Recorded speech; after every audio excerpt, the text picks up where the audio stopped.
Welcome back to the Deep Dive. Today we are unpacking the life of a man whose name is absolutely inseparable from that fundamental shift into modern physics. Max Carl Ernst Ludwig Planck. That's the one.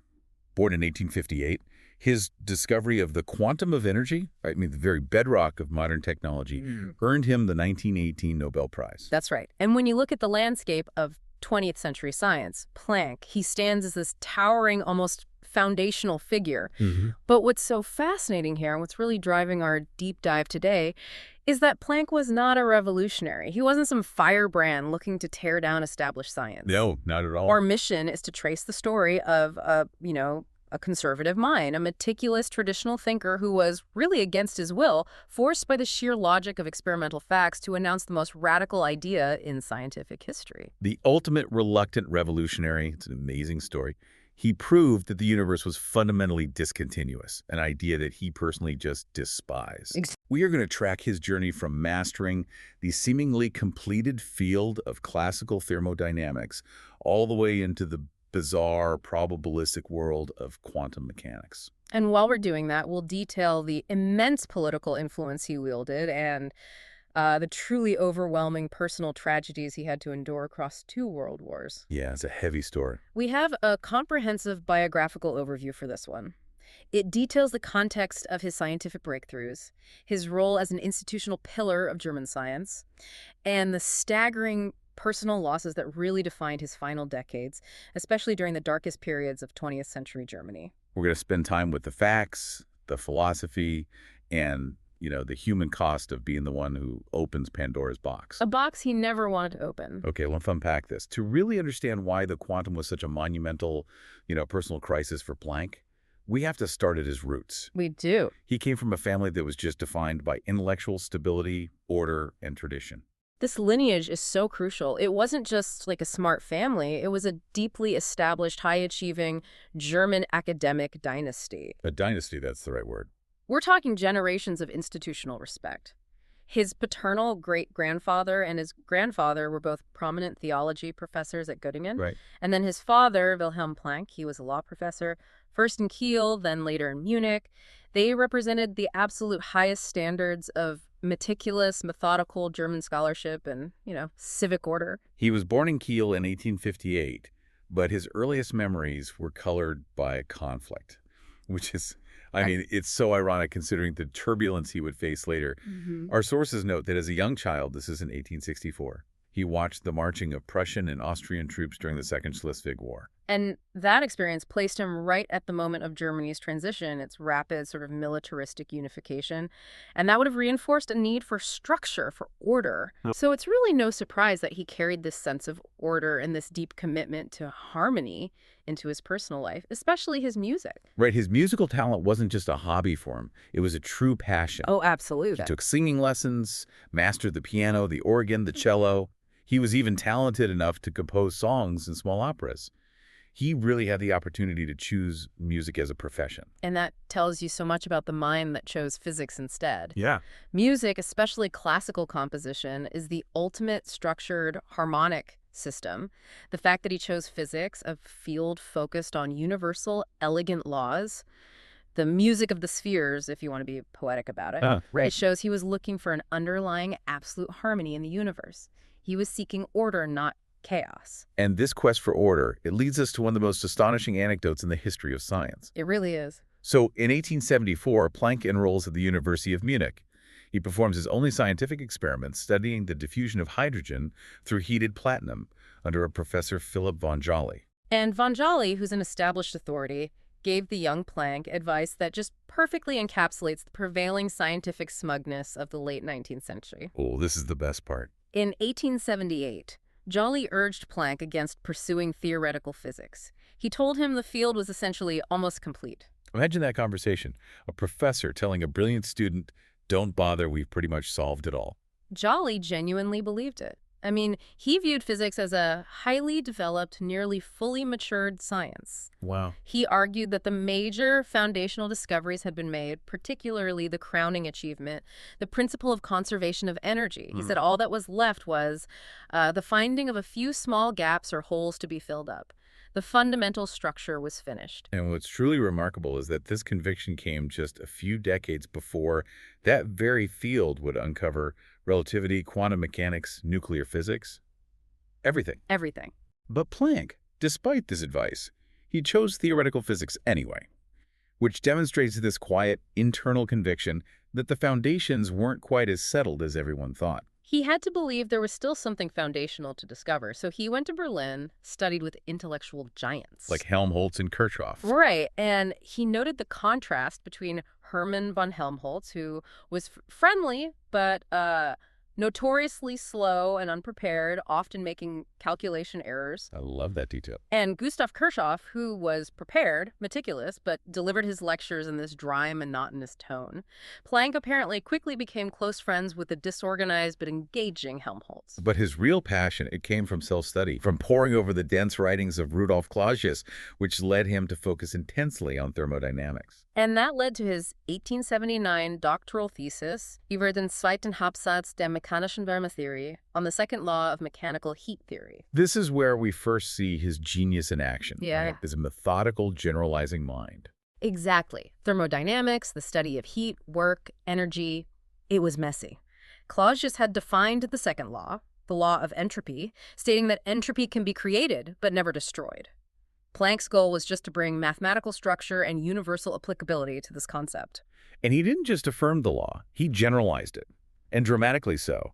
He cleared up existing contradictions, and instead of limiting its application to just, reversible cycles or specific thermal processes. He extended the second law's validity to all natural processes, everything. This gave entropy this immense universality. That's a huge philosophical shift. It was. He emphasized that entropy isn't merely a measure of heat diffusion, it is the definitive measure of the irreversibility of any process. If a process generates entropy, you cannot undo it, period. And maximum entropy means? It means total equilibrium, the end state. He showed that all laws describing thermodynamic equilibrium could be derived solely from this principle of maximum entropy. So he essentially took one of the most complex, abstract concepts in classical physics and gave it a rigorous mathematical spine that applied to everything. This sounds like the perfect definition of a physicist working in a nearly complete science. Exactly, just tidying up the foundations. But here's the twist that shows just how global and mature classical physics was becoming. What's that? Planck's rigorous work was largely duplicated independently in the United States by Josiah Willard Gibbs. Right. Gibbs had published nearly the same thermodynamical formalism starting in 1876, 3 years before Planck's thesis. But Planck was completely unaware of it. Gibbs' work wasn't translated into German until 1892. So two giants arriving at the same place independently. Right. And it highlights the intellectual pressure that was building in the field. While Gibbs's approach, focusing on equilibrium states, became the more common, sort of simplified framework we teach today, Planck's focus on the irreversible processes themselves is credited with having greater universality. He was interested in the journey, not just the destination. A perfect way to put it.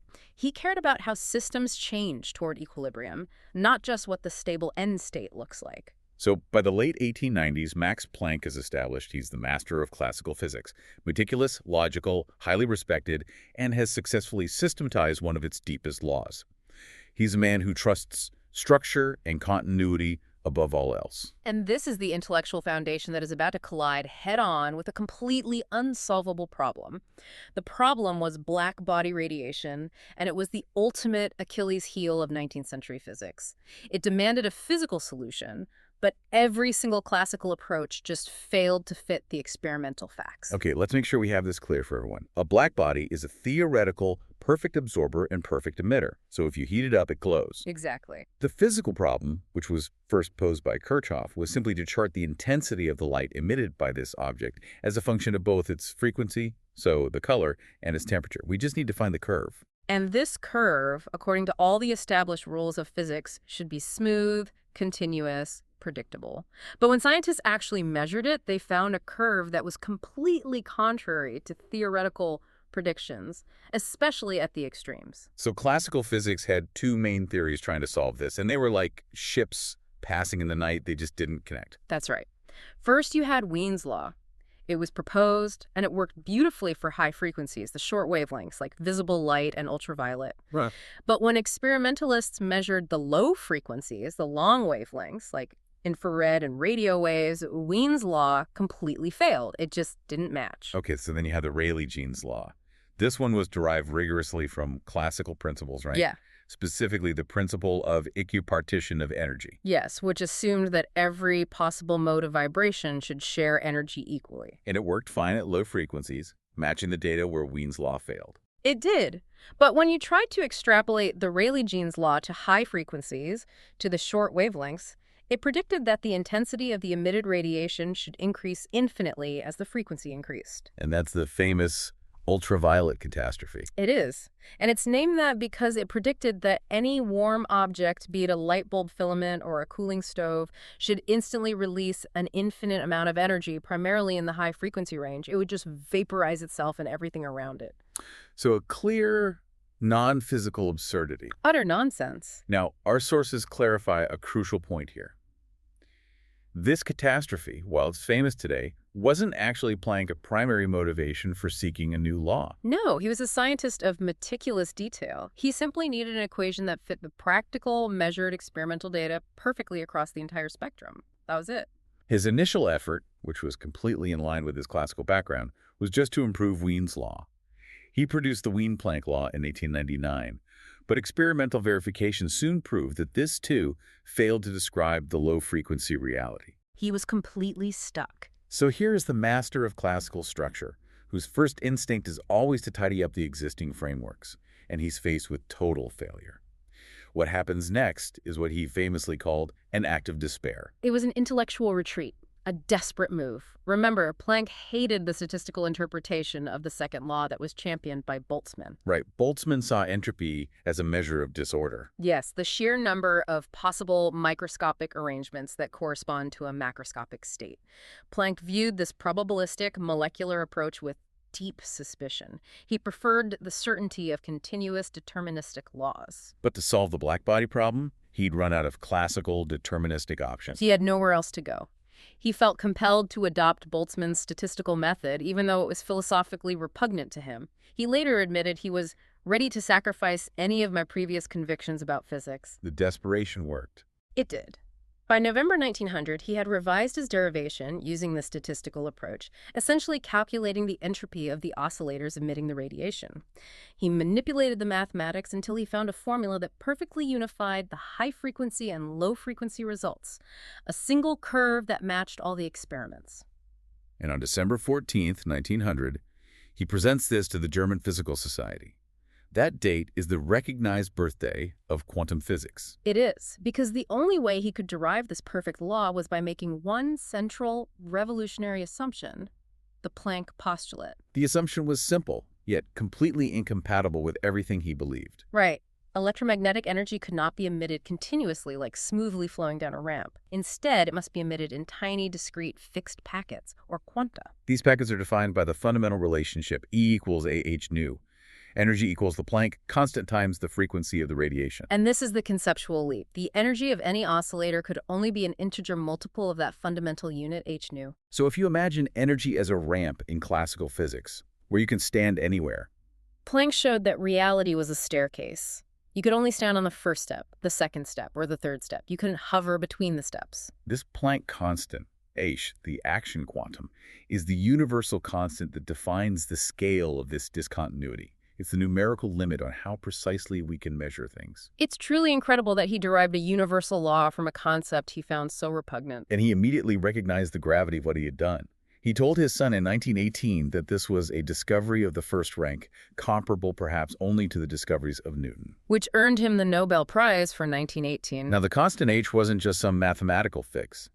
It allowed him to define a new universal set of units: the Planck length, Planck mass, Planck time based only on fundamental physical constants. It was a complete reordering of fundamental constants. It defined the smallest possible scale of distance and time. He had found a limit inherent to nature itself. And yet, this is the paradox. Having proven quantization mathematically, Planck, the ultimate traditionalist, spent several years desperately trying to force the action quantum back into a classical continuous framework. He called these attempts unavailing and a cause of much trouble. He simply could not reconcile the philosophical implications of discontinuity and non-determinism with his deep-seated commitment to order.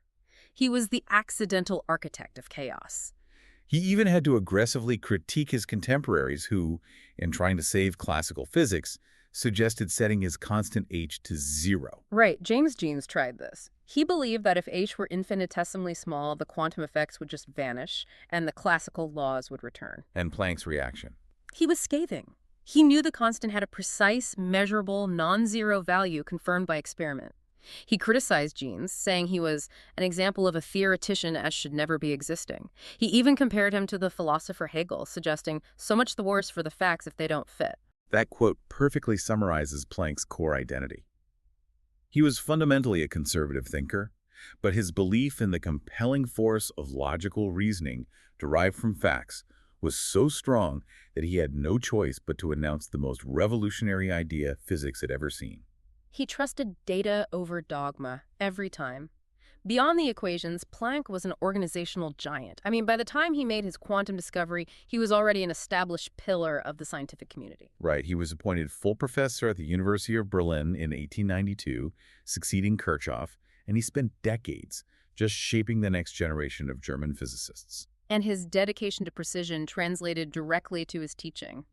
He taught a foundational 6-semester course on theoretical physics. It may have been dry, but it was faultlessly accurate. Lise Meitner noted that his lectures were somewhat impersonal, but the rigorous standard he set was legendary. There's a great quote from an English attendee, James R. Partington, who described him as using no notes, never making mistakes, never faltering, the best lecturer I ever heard. The anecdote suggests he was so dedicated that he would continue teaching even as students, suffering from the overcrowded, overheated lecture hall, would occasionally drop to the floor. He was just relentless in his dedication to the material. He was.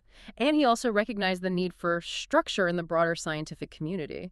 He was instrumental in creating the German Physical Society, the DPG, in 1898, and served as its president for 4 years. And his doctoral students included some huge names like Max von Laue and Walter Schottky. His influence was immense, but his greatest organizational achievement, and maybe his greatest act of intellectual humility, was his steadfast championing of Albert Einstein. Yeah, this is such a key relationship.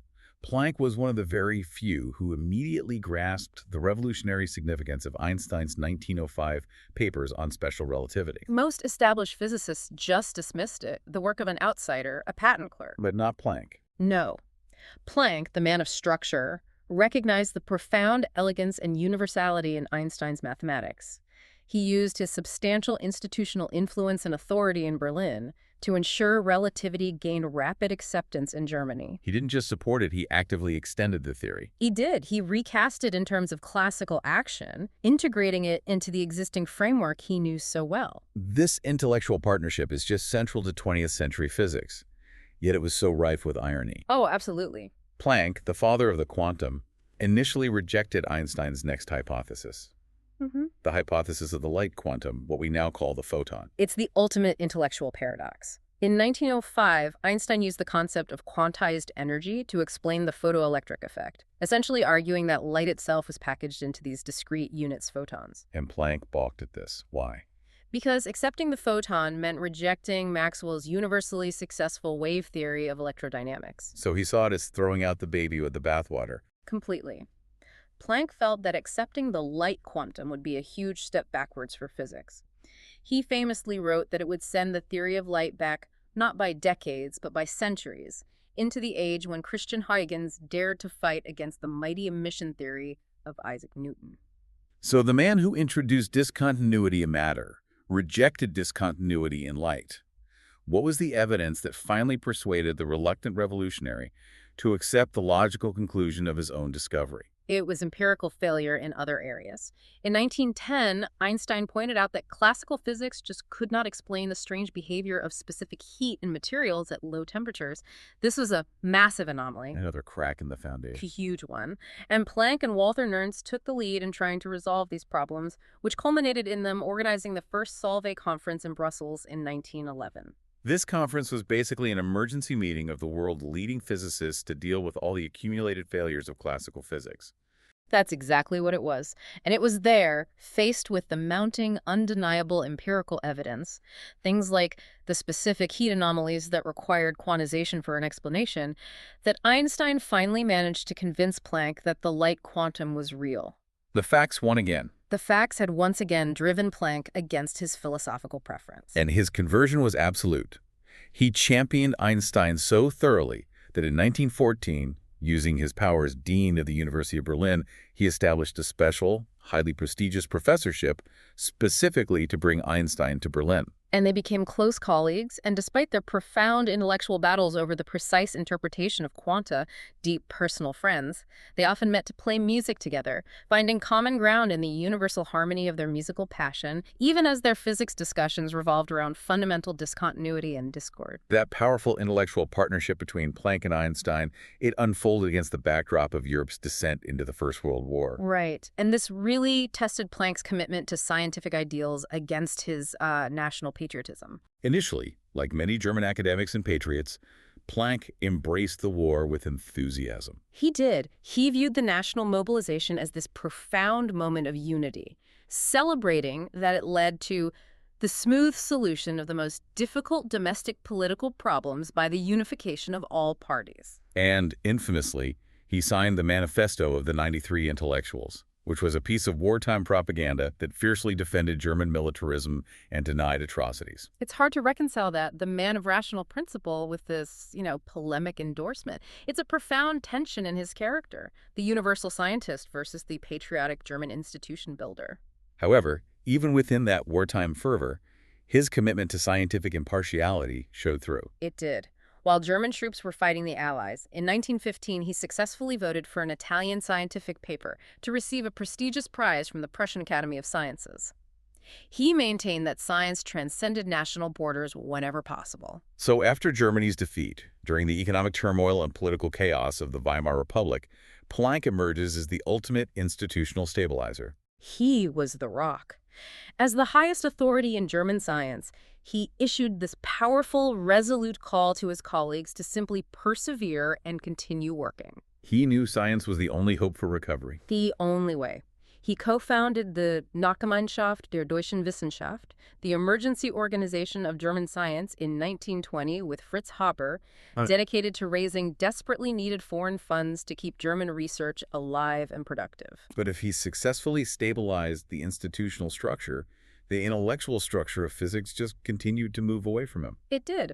By the late 1920s, the younger generation, Bohr, Heisenberg, Pauli, they had formulated the Copenhagen interpretation of quantum mechanics. And Planck, the father of the quantum, absolutely rejected the finished product. He hated it.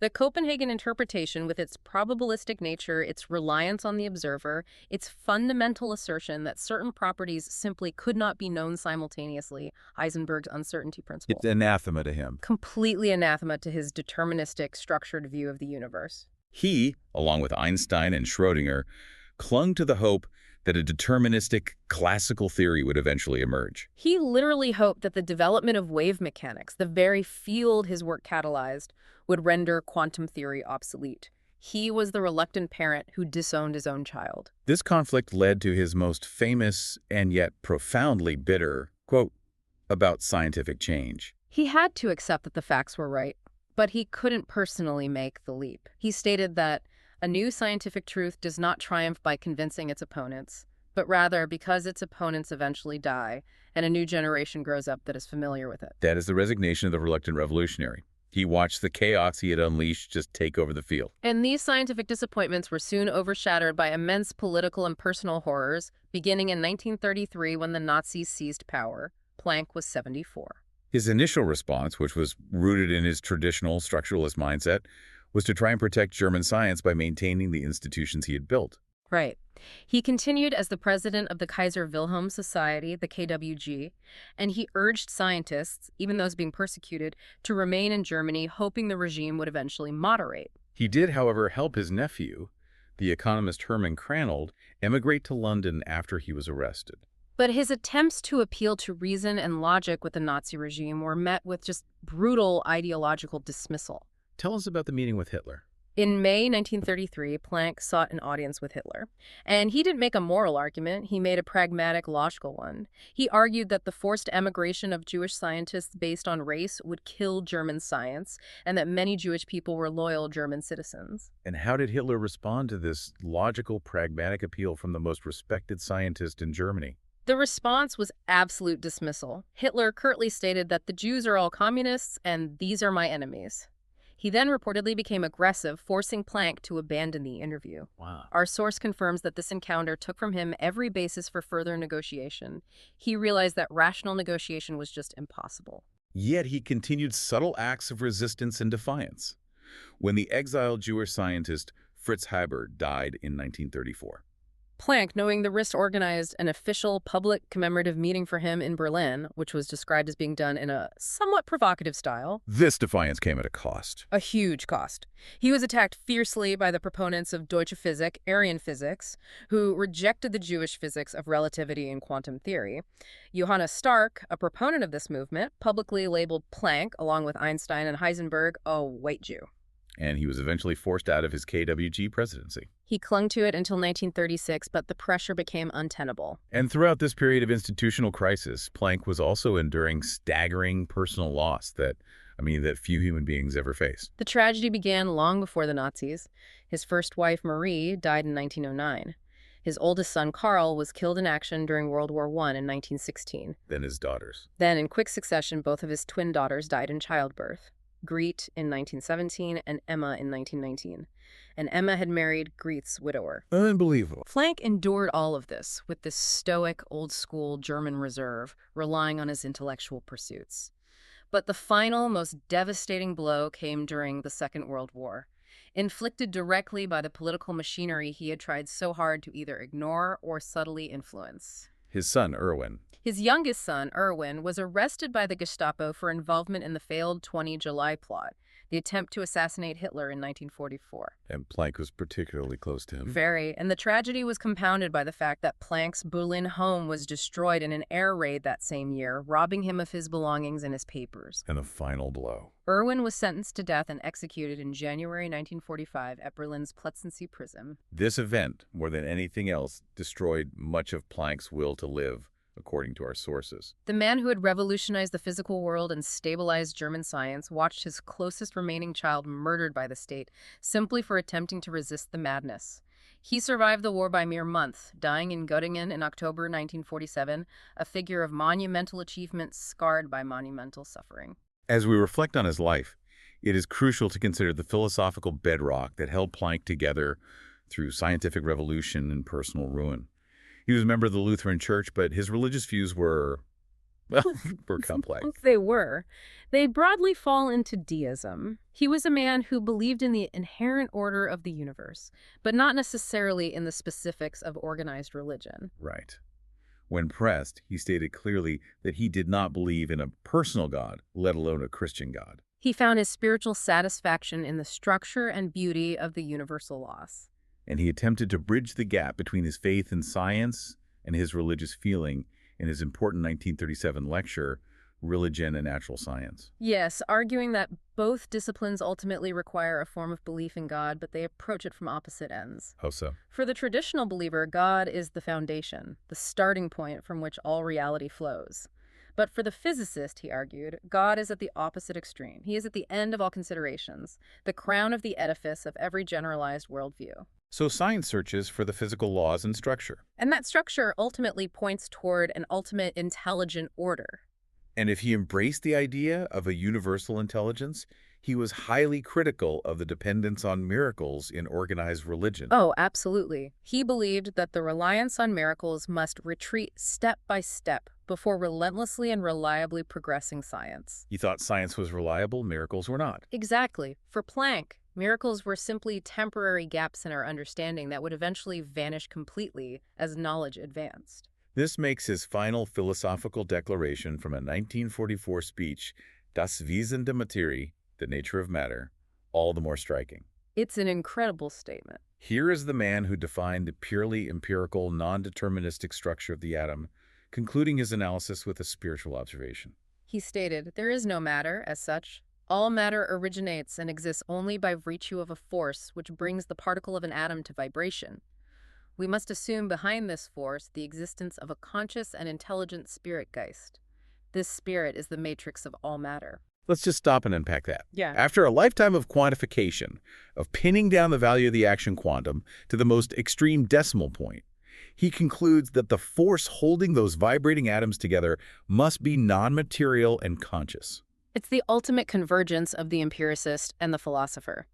Did Planck feel that science, in its absolute pursuit of the material world, had hit a hard wall, the limits defined by Hase, and thus required a non-material explanation for the continuous, coherent existence of structure he spent his life quantifying? He defined the physical rulebook. But concluded the author of that book must be a Geist. His legacy, both scientific and institutional, endures. It's fitting that the institution he fought so hard to save, the Kaiser Wilhelm Society, was renamed the Max Planck Society in 1948, the year after his death. And it now oversees 83 scientific institutions, carrying his name as the standard bearer for German research. His name is permanently woven into the fabric of the universe. The Max Planck Medal, a lunar crater and valley named Planck, and as recently as 2022, the placement of his bust in Valhalla, the German Hall of Fame. The accidental revolutionary has taken his place among the giants. #outro. Max Planck's life stands as a testament to intellectual rigor forced into discontinuity. He was the staunch conservative who defined his career by seeking order and continuity, only to be forced by undeniable facts. First, the black-body spectrum, then the failure of classical specific heat, to introduce the concept of the quantum, the fundamental break, into nature. And this intellectual resilience was mirrored by his human fortitude. He maintained the integrity of German science through 2 devastating wars, all while enduring the staggering loss of his wife, son, and 2 daughters, culminating in the political execution of his youngest son. He was the upright man who found his personal order destroyed by political and scientific chaos. This brings us back to the incredible tension he leaves us with.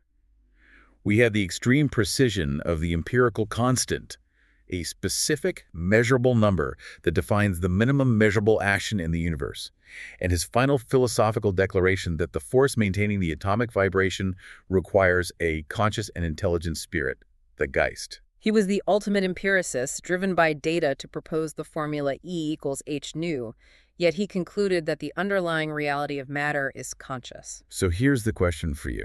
If the ultimate scientific truth, the quantum constant h, defines the limits of our physical measurement, and Planck concluded a non-material Geist lies beyond that limit, what does this dichotomy truly tell us about the ultimate limits of scientific knowledge and the possibility that the universe's structure is fundamentally conscious? Is it possible that the precise rules he spent his life quantifying are merely the observable manifestation of an underlying intelligent matrix? Something to mull over until our next deep dive.